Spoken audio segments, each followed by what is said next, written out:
moving on. I failed to name this correctly and all that, so you're definitely going to want to save this in the appropriate folder and give it the proper name. I kind of skipped that step. You know what you need to do, but make sure it's named properly to NESCOM file standards and that kind of thing. So what this next video is going to be is working through the mixing workflow. I worked with Mike Hambrock, a couple years ago, and we kind of put together a kind of introductory post-mixing workflow. So that's what I'm going to go through. I'm obviously following the piece of paper, so let's go this. First thing to do, let's make the video visible, and I showed you on the previous video. It's right there, which is Command 9 on the number key. There it is. And the next thing is we need to submix everything. So what we want to do is make 4 different submixes: dialogue, sound effects, ambience, and music. So I'm going to go over here and I like all my submixes on the far left side. So I'm going to make 4 stereo aux inputs. And that kind of failed there, so I'm going to do that again. 3, because I need 3 more stereo aux inputs. And there they are, and I'm going to drag them to the left of that. And something I'm also going to do is I don't usually like seeing track numbers, so I'm going to hide my track numbers. And the other thing I'm going to do, because I'm working on a screen that's a little bit bigger, it's zoomed in more than what you're probably using at home. I'm going to hide the comments window right now. This will just be able to see everything on the screen at once. And so the submixes, here they go, and we're going to name these. So the first one's going to be dialogue. And this is one of those words I have a hard time spelling, so forgive me if I spell it wrong.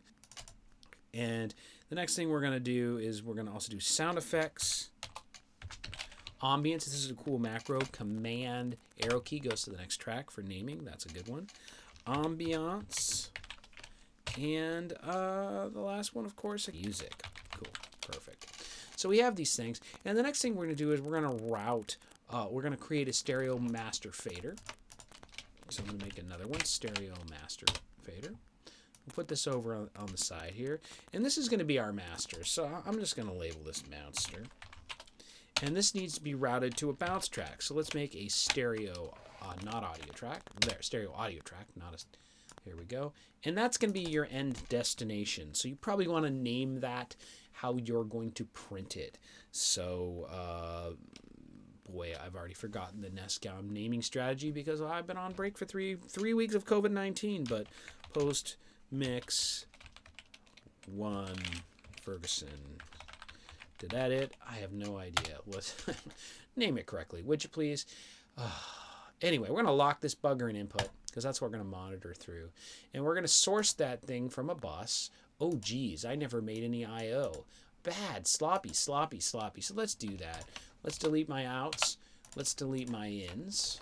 Let's delete my buses. And let's default all this stuff. Default.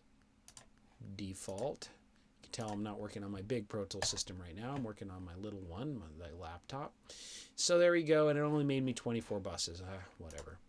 So now they're all cleared. Let's take this guy, send it out of my analog output, put it in input. Oop, won't let me do that because I need to make a bus to it. So let's make bus number 1 and 2 our print bus, and I'm renaming that by right-clicking on it. So print bus, and we're going to put it in input.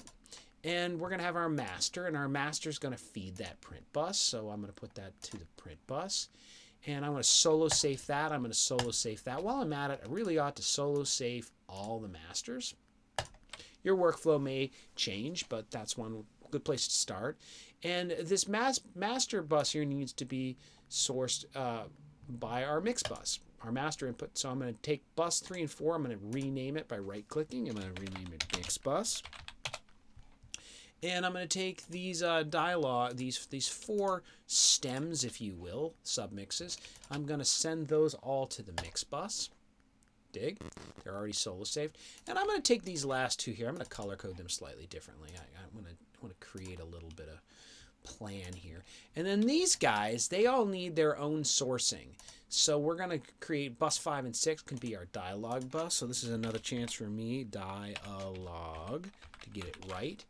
And this guy is going to be our sound effect. So I'm sourcing it to bus 7 and 8. I'm going to call that sound effect. Whoop, clicked in the wrong spot there. And name it. That was weird. Sound effect. And I think I would, there we go. Rename ambience. This video is going to be a little longer than it really should be, huh? Hanging in there with me? And so we're going to do, boy, doing it again. Rename it and call it music. Cool. Now we got our buses set up. And you kind of see where this is heading at this point. But we've set up our buses and we got them all routed. And of course, a good place to start right now is to take your instruments and let's put them all to the music. Did I put them all to the music bus? Boom. And I'm going to hide the video for a second. I'm going to take all my sound effects and I'm going to send them off to the sound effects bus. So Option Shift right now will do to selected. So I'm going to take, I'm holding it down Option Shift and I put it to sound effect. And we only have one dialogue track. Now, this is a pretty simple one. Maybe you didn't need to do this complete setup for this mix. But as the things grow larger, especially in the cartoon project, you're going to want to use this functionality of the submixes. It's really going to help you do things. And as I get through the workflow here in a couple minutes, you're going to appreciate the reason behind it.